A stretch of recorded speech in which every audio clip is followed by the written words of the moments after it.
The Manufacturing Edge, where ops leaders break barriers, drive growth, and redefine what's possible.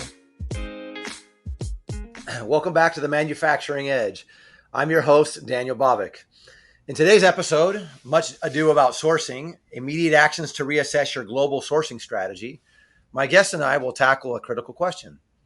Is your global sourcing strategy still fit for purpose? With rising political tensions, especially the recent conflict between Israel and Iran, supply chains are under renewed pressure. Disruptions to key shipping routes, material prices, and regional instability are forcing manufacturers to rethink where and how they source. Joining me today are TBM experts Brian Cromer and Nasser Imadi. In this episode, we'll explore immediate actions you can take to reassess your sourcing strategy and to build resilience in today's unpredictable global marketplace. Let's get right into it. So, Brian, what are the key signals that indicate a manufacturer should start reevaluating their sourcing strategy? Yes, that's a great question. Most of the time, our clients tend to wait too long before they start to address it. Some of the key ones that we see pretty often are operational disruptions that would come from either quality issues, delays in getting the product, or just a lack of good communication between the supplier and the different companies. We can also see it, which is what we're seeing today, more from the financial perspective. We have rising costs due to the tariffs. If we think back to the pandemic, we had logistic costs rising. So anything that's going to drive any of the prices up can trigger a company to want to reevaluate their strategies of where the products are coming from or even how their products are manufactured. Then the third key element is strategic oriented. So if we have a business that is looking to expand into, say, new markets or new product development, then it's important to assess your current supply base and make sure that they have the capabilities to support what the needs are.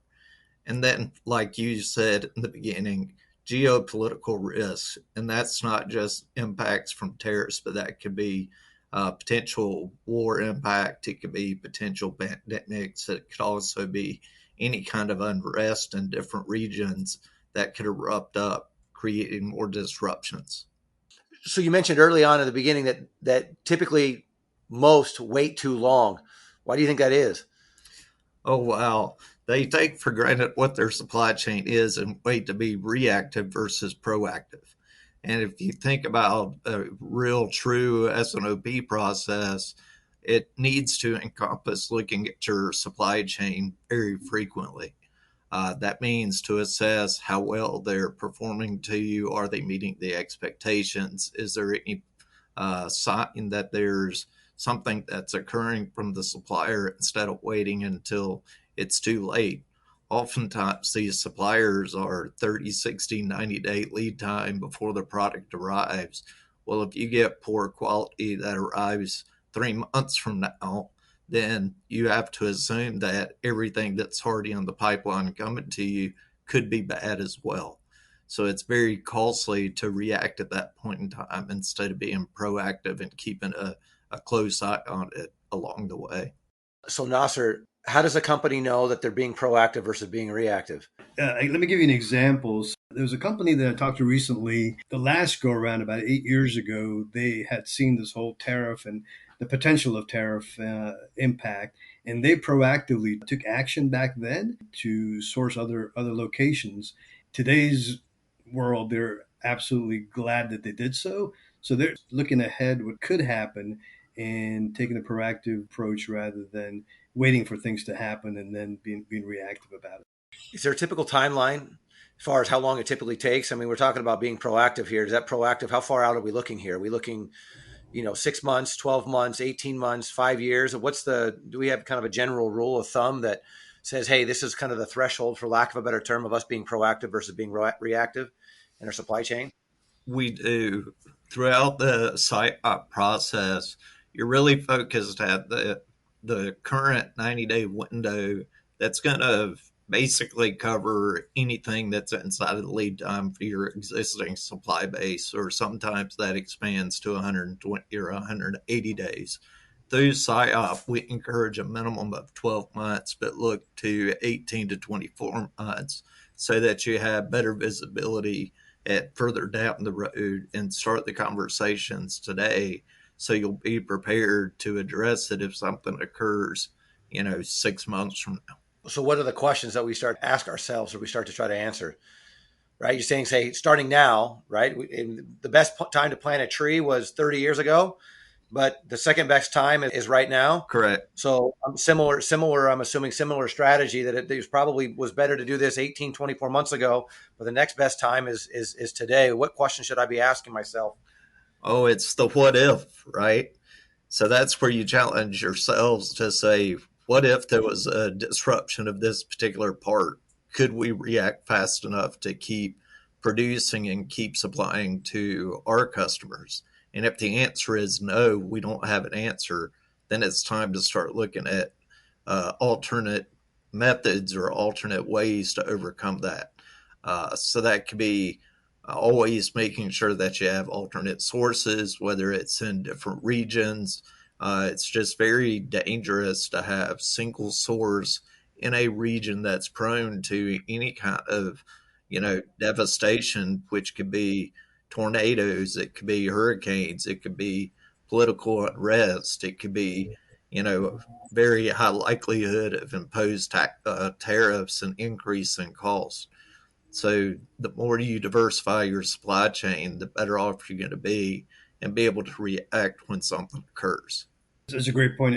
Being reactive forces you sometimes to take unnecessary risk, to take actions that may not be long-term viable, versus being proactive. We use a systematic approach of creating RFIs, creating a Gantt chart and toll gates and things like that to make sure that we manage the change in the supplier versus just reacting to what's going on out there. And it's a much more effective method, including risk mitigation, right? So being able to see the risks ahead of time and mitigate them in a proactive manner is much, much better than just reacting.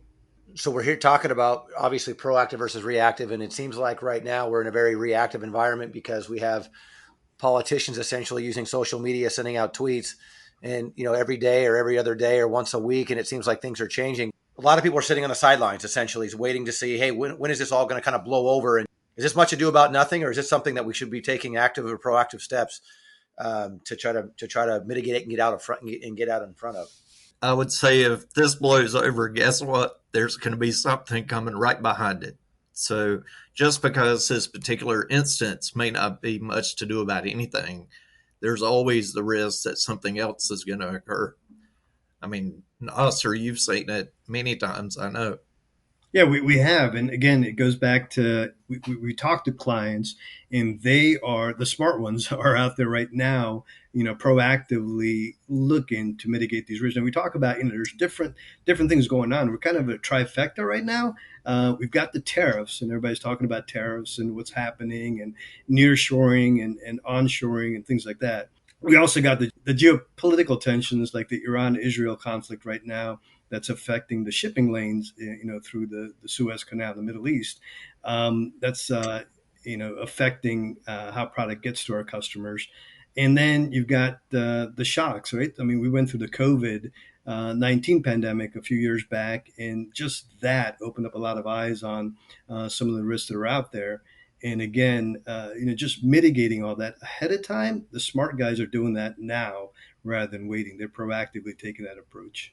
Are there any industries that you think are more susceptible or more prone to all those things that we've been talking about, right? All these different supply chain disruptions that they should be getting out in front of that now versus waiting? I would say it's very diverse. It's, I wouldn't say there's a particular product or particular family or group that is more prone than others. It's become just commonplace through the years, driving the costs down to where everybody is taking every opportunity to go, overseas to get a cheaper cost. The impact of that is somewhere throughout the supply chain as products become sub-assemblies and then assemblies and then the finished product, there's going to be components of almost every business that can be impacted. Yep, absolutely right. From an electronic perspective, because we get more and more digital, more and more electronics out there, chips and things like that, right? There just isn't enough other areas of the world besides APAC where that stuff is produced now, and it's kind of important to get that stuff more near shore and onshore as well. Sure.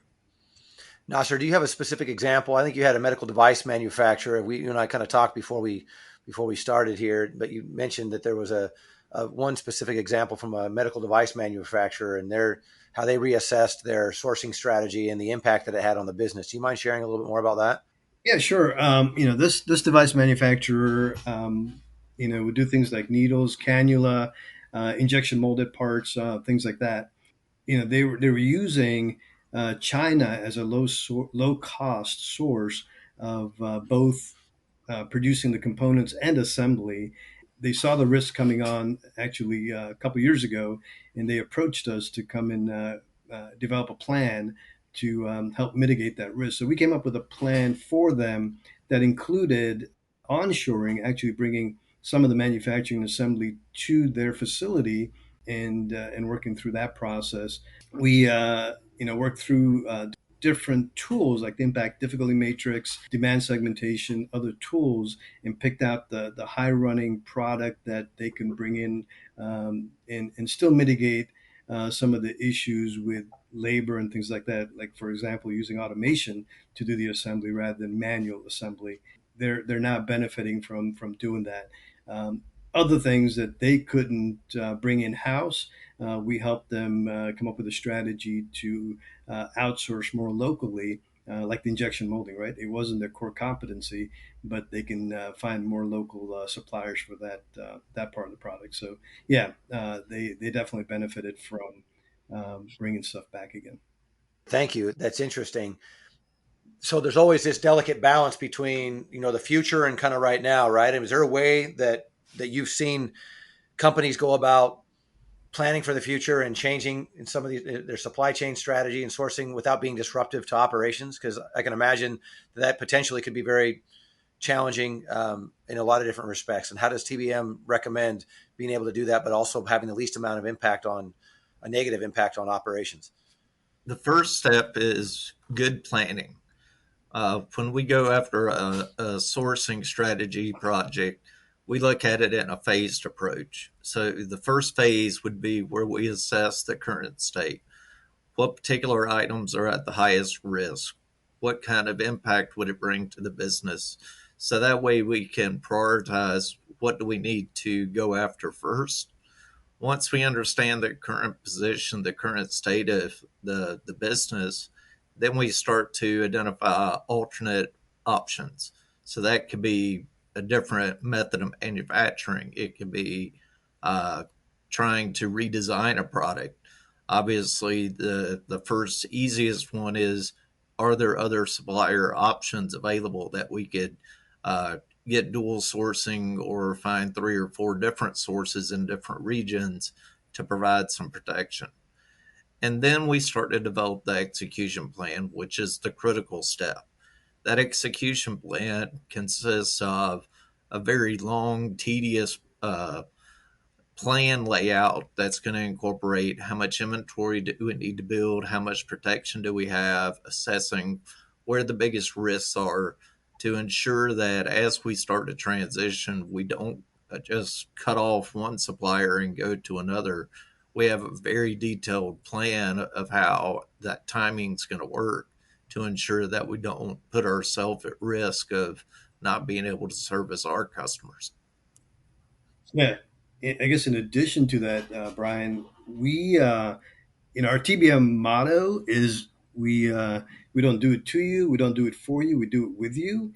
And having a strong governance process where we're communicating constantly with our client and the suppliers to make sure that we mitigate risk and we catch things ahead of time, and then just engaging all the stakeholders, right? So making sure we're talking through everybody within the organization to see if there's any kind of risk to disrupting their supply and their flow. So we work through that with them. Yeah, that's exactly right. And the other key element that would be, what are the right KPIs to monitor throughout the process? So we have to make sure up front everybody's aligned, that we have the right KPIs that are going to keep us aligned with the end goal and the end objective of being able to be able to transition effectively without jeopardizing and impacting our customers. So help me understand that a little bit. Paint that picture for me, Brian, a little bit. Some of the KPIs, because when you say KPIs, my ears perk up. I like KPIs. I like to know whether or not we're winning or losing, and I'm sure that those that are listening to this podcast probably feel the same way. Are there some certain metrics that help us know whether or not we're winning and losing, and whether or not we're doing a good job in balancing kind of the sourcing strategy as well as maintaining our operations? Sure. So you're going to have the standards, if you will, of on-time delivery and shipping in full on time. So your basic delivery metrics that are going out to your customer. More importantly, you want to be tracking your suppliers' capabilities. So there's KPIs related to the supplier and how they're delivering to you. Are they on time? Do they have quality uh, issues? Is there any kind of disruption that we see? And then the one that conflicts often is, with a strategy like this, you're oftentimes increasing your inventory supply to be able to protect yourself. So, to make sure that you have the right target level of inventory and tracking to achieve that inventory in the right timeline, to ensure that when you start the transition, you're able to overcome any of the potential disruptions along the way because you've built the cushion of inventory. And then I have the plan, once the transition has occurred and passed, the discipline to drive that inventory back down to the appropriate levels. So it's not just the KPIs coming into the transition, but it's following those same KPIs all the way through the execution point and making sure that we're on top of it the entire time. And kind of writing over the KPIs is the management system, right, Brian? So, not only are we monitoring and checking to make sure that we're hitting our targets based on our plan, but also putting a system in place that will react to and respond to any issues that come up, right? So, having a good, strong management system to track and respond to the KPIs is critical. Great point. There's a lot to manage and a lot to take into consideration for sure. And I'm of the belief that projects typically don't fail at the don't fail at the end; they fail at the beginning. Getting the alignment and making sure we understand what good looks like, and getting everybody on the same side of the rope, pulling in the same direction. And I think understanding what those KPIs are typically at the beginning are crucial to being able to win, if you will, in this instant. Look towards the future. As we look towards the future, what are some of the emerging trends in global sourcing that manufacturers should be preparing for at this point? Yeah, so one of the biggest things that I think gets overlooked often is the analytical capabilities and the tools that are in the market that could help to stand up and make managing these processes much easier and quicker and more robust.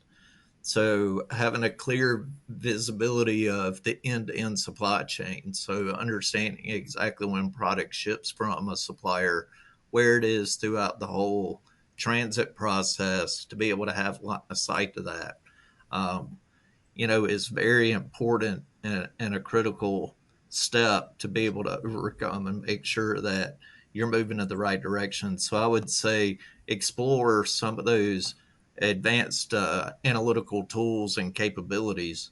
You may have heard the term supply chain control tower. So what that's talking about is being able to have visibility to the end-to-end supply chain data sets. So not only do you have visibility to your system of what POs you've placed and when you expect to get product, but it creates the visibility of the end-to-end supply chain. So if it's coming from a supplier to a secondary supplier to have something done, you can track the movement of the material all the way from end to end. So you'll be able to see a potential disruption before missing a receipt date when you expect to have product. We touched on it a little bit earlier too, but having a best in class SIOP process is critical. So that's the governance that would oversit over managing your suppliers, managing your inventory, understanding any potential disruptions that are in your own manufacturing site, but also expanded to any potential disruptions that could be occurring throughout the entire supply chain. Do you have an example of being able to work together within organizations and in particular the SIOP and improving their SIOP process and the impact that it's had on their business? Sure. So we're working with a client that has a sister company that's in another region, and their demand cycles kind of are opposite each other. So demand's high in one region when it's low in another region, and then vice versa, it shifts. In the past, they've had to be very reactive when they don't have the ability to supply their customers. So they can't get the product they need or they can't produce what they need. And so then they're becoming reactive.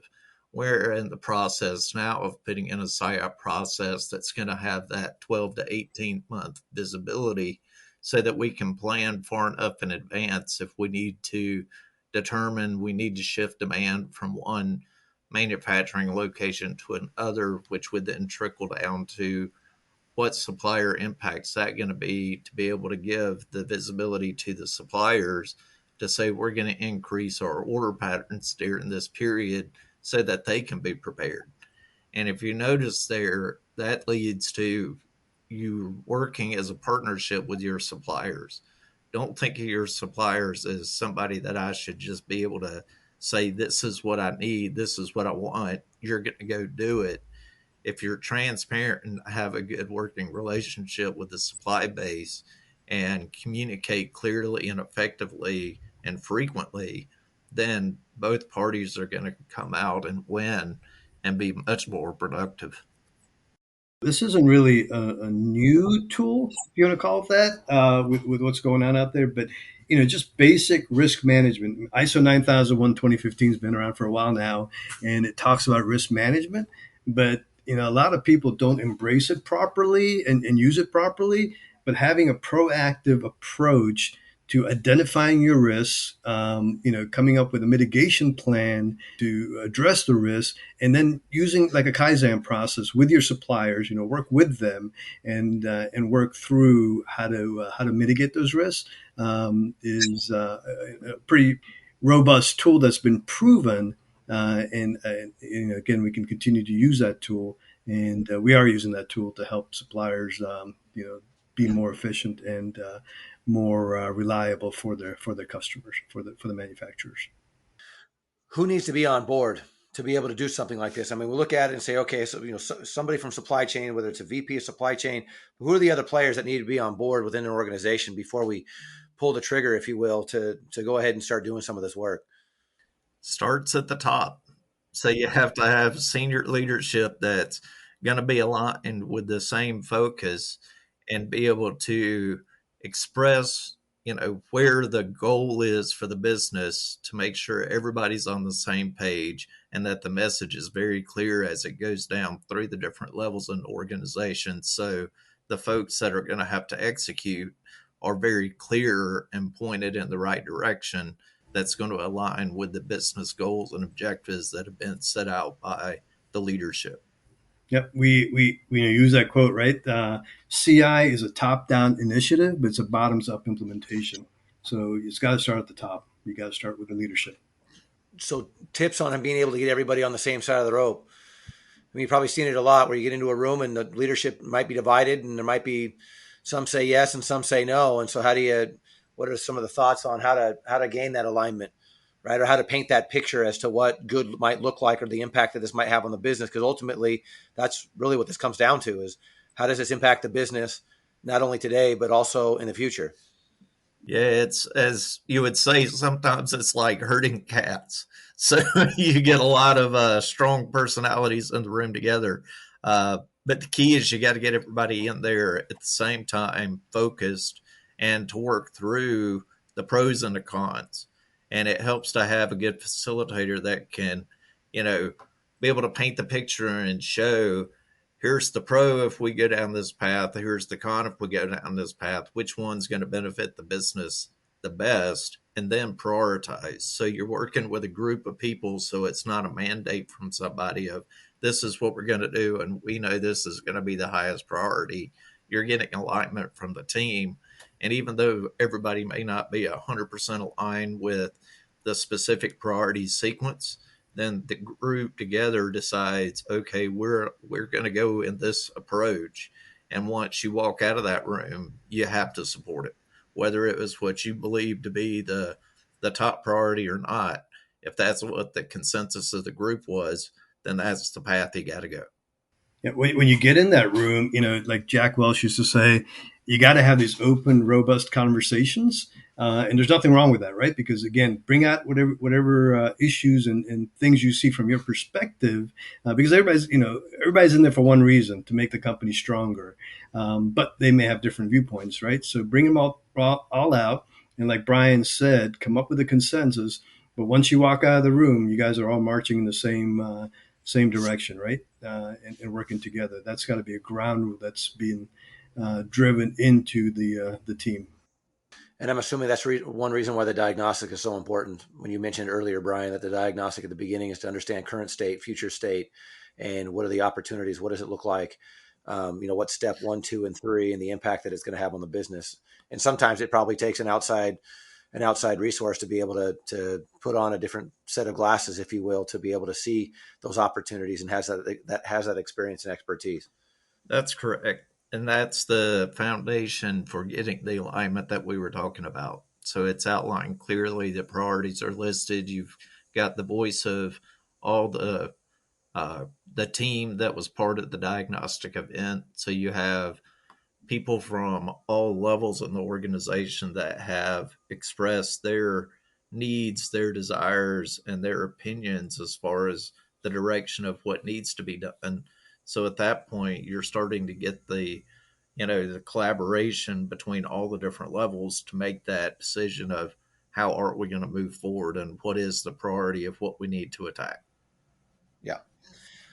So take us home, Nasser, as we look here, and I'm sitting here listening to this, and I'm getting a little anxious. Sometimes if anyone's like me and they're sitting here listening to a podcast and you get real anxious because it feels like there's a lot of work to do.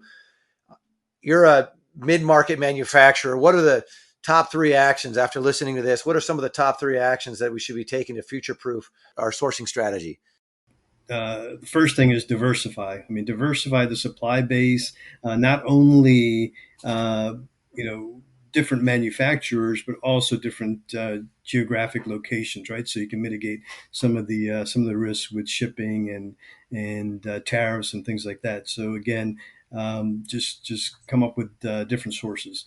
Invest in technology. I mean, there's a lot of advanced technologies out there. We talked about some of the analytic tools out there, the control towers. So you got visibility, what's going on. Using AI and machine learning are great tools that are now, putting companies in the forefront because they've come up with a good process of implementing this advanced technology and tools.